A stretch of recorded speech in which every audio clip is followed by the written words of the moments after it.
سلام خدمت همراهان عزیز. ما این نموداری گذاشتیم برای طلای گرمی و نشون دادیم که از دو طرف طلای گرمی در توی یک نمودار گیر کرده و سقف 6800 6780 تا 6100 کف رو چندین مرتبهش برخورد کرده و 40 روز تقریبا هستش که توی این بازه مونده. باید بازار خودش رو از این رنجی خارج کنه. حالا نکنین اگر از هر کدوم از این خط روندها، یعنی چه 6800 چه 600 شکسته بشه، نزدیک 700 خط جابجایی داریم و یک نوسان شدیدی رو داریم، چون یک تایم خیلی زیادی رو تو این بازه گیر کرده.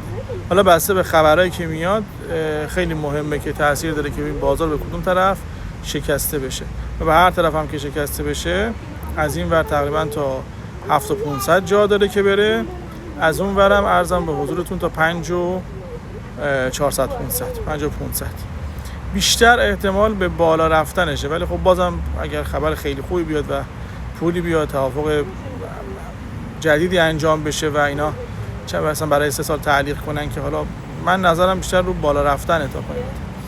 حالا کاری که میتونین انجام بدین، نکنین ما 600 یه بار خرید کردیم، اگر پایین داد هر چی نزدیک 600 یه بار خریدمون انجام میدیم. گفتم خریدتون 2 پله بکنید، پله بعدش رو ما میریم برای انشالله همون اگر پایین داد 5400 پله دیگه‌مون هم میخریم. اگرم رفت بالا که دیگه چیزی از دست ندادیم، چون ما تو 600 پله خرید کرده بودیم.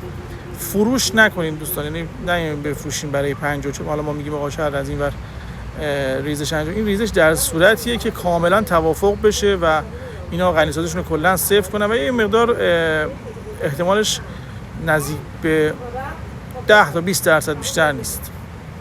پس خرید پله‌ای انجام بدین و کسی هم خواست فروش انجام بده، هر چی نزدیک 6700 6800 تو همین خط روند بالایی انجام بده بهتره. ممنون.